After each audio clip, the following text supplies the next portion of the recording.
Hi, my name is Arthur. I'm a postdoc in the Mullins lab across the street where I work on thermophilic archaea. So why am I doing that for? Because we are interested in evolution. So you might remember from your school days that life is divided into two domains, archaea on one side and then like prokaryotes and then eukaryotes. Well, that's not true. This is a most recent view of the phylogenetic tree of life in which you have actually archaea and bacteria that diverged like from Luca very, very long time ago and lived separately for a long time before eukaryotes emerged actually from within the archaeal family, like you can see here. Actually, we know that because eukaryotes have a common ancestor with archaea that were discovered a few years ago called Asgard archaea. You can see an example of one of these guys here. It's a very weird, complicated cell. And so these guys are very fascinating because they code genes that once were thought to be unique to eukaryotes, for example, the escort complex or like actin and things like this. And so eukaryotes actually come from these guys. But these cells are still pretty slow to grow. They're very rarely grown in lab yet, and so it's not very amenable to experiments. So people have turned towards archaea that were known like a longer time ago called TAC archaea, that is a cousin superphylum to the Asgard archaea. And one of them is a model organism called Sulfolobus acidocaldarius, which is the one that I use in the lab. You can see it on that beautiful scanning EM picture that we took with Catherine Tan right there at Woods Hole. And so that's another example. In that family as well, archaea encode genes that once were thought to be unique to eukaryotes. In that particular case, Sulfolobus uses an escort3 homolog to achieve cell division, which means that escorts that we use for intracellular trafficking and membrane remodeling processes actually predated the emergence of intracellular compartments at all, right? So it was just like used for a different function, although pretty similar function. So now a little bit more about Sulfolobus. Sulfolobus is naturally found in Yellowstone hot springs, which means that it lives at very low pH and very high temperature, so it's very, very hot, which of course comes with a few technical challenges. I'll come back to that later. So today I'm not going to talk about any eukaryotic genes, but the opposites, about a very cornerstone prokaryotic gene called the type for pili machinery. It's like a collection of genes. So pili are these very long threads that are a few nanometers wide, so they're very, very long protein filaments formed of pilin monomers. These are virtually present in all prokaryotes, both archaea and bacteria. They're very well conserved. And they assume a variety. It's like a Swift Army knife for prokaryotes. They assume a lot of variety of functions for the cells, adhesion to substrates, lifestyle as a biofilm, but also uptake of foreign DNA. It's a target for bacterial viruses, etc. It's also very well-known virulence factors in bacterial pathogens. For example, here in blue, there's one cell of meningococcus, that's the one that causes meningitis in human. And you can see how it's nested in a very dense meshwork of yellow. In yellow, it's type for pili from that one single cell. So now, in bacteria at least, so here's that's a model from the Grant Jensen's lab down at Caltech. So if you want to follow, that's the outer membrane of the bacterium, the inner membrane, the pilin monomers are sitting in green, and the rest of the machinery is at 20 plus proteins that are is one of the most complex molecular matter, one of the most powerful as well. And at the base of it is a key ATPase called pili. You're going to see what it does.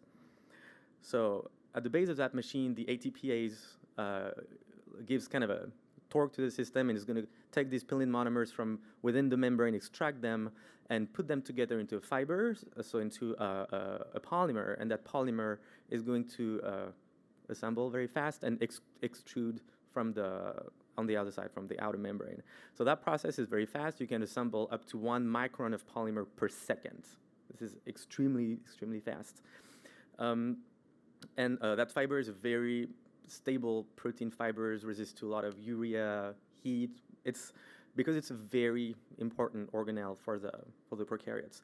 Upon some signals that are still unclear, maybe mechanical, that machinery can go the other way, and you're going to see that ATPase at the base is now switched for a similar ATPase that performs the opposite function. It's going to disassemble that fibers monomer per monomer, put them back in the inner membrane, and that can also go at speeds of up to 1 micron per second. Actually, this is the most powerful molecular motor that we know of. Like one pilus retracting can exert forces of up to 10 piconewton.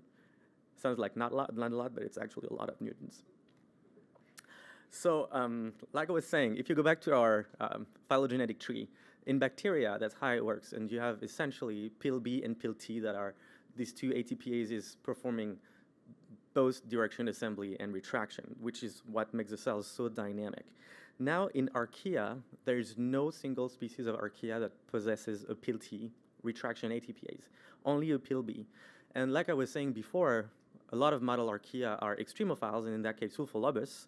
And so, in the absence of visual evidence, it was unknown whether these fibers are able of retraction, period, for the simple reason that we couldn't see them move around.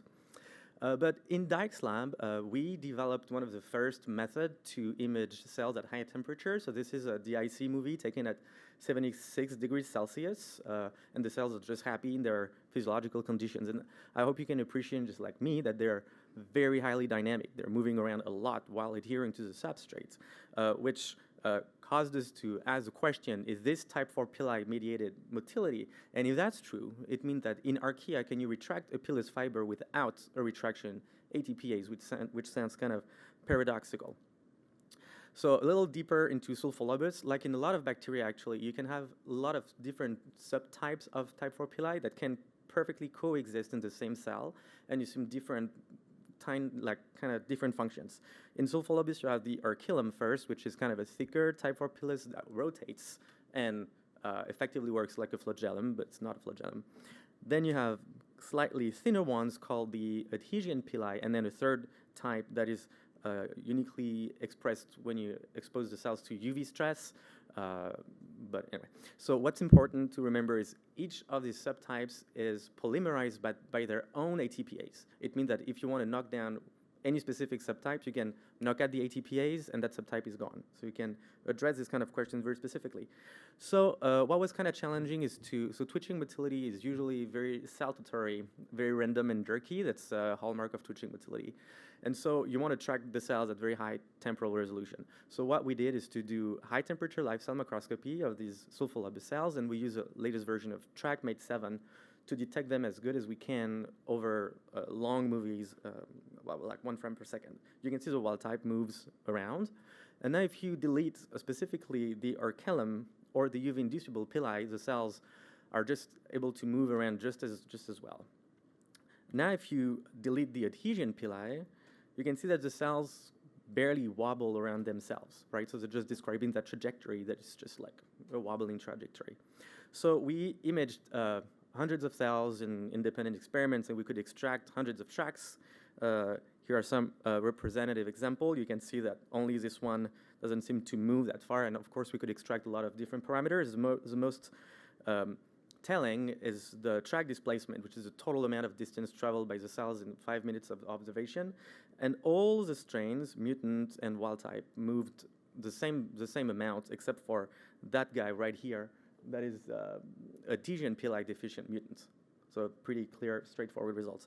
You can see in every case the persistence ratio of the trajectory is very low, but that's what we expect from twitching motility to be. It's not a very efficient way of moving. Like swimming would be a better directional trajectory.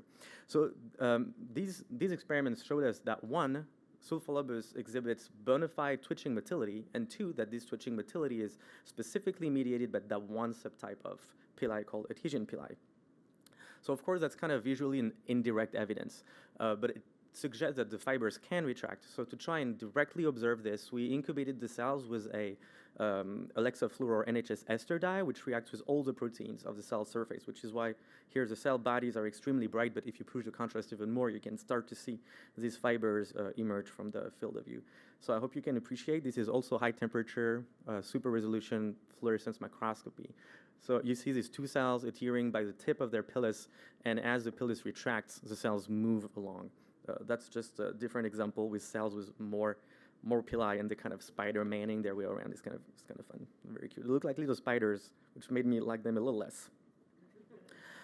So that showed that adhesion pili are capable of retraction without a retraction ATPase, and that this is what fuels the twitching motility in that case.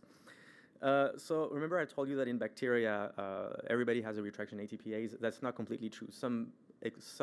There's some exceptions, like Colobacter chrysanus, that lost their retraction ATPase with evolution. And people have now shown that they can actually they have repurposed the assembly ATPase to perform both functions. So that led us to suggest that from our data that in archaea, probably this is a more general mechanism of just using the assembly ATPase to perform both assembly and disassembly of that fiber.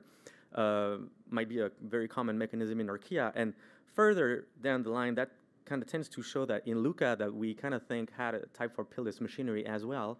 That was the case. It only possessed one ATPase, which was the assembly one, could perform both functions and most likely retract the fibers. That's important because being able to live in the biofilm is very important for prokaryotes, for genetic exchanges and like building a community and evolution. So it makes sense that that would be the best fit if you want to be selected to be Luca. So with this, I want to thank the organizers for having me, the Mullins Lab, and our collaborator in Germany, and everybody for their attention. I'm happy to take questions. Thank you, Arthur.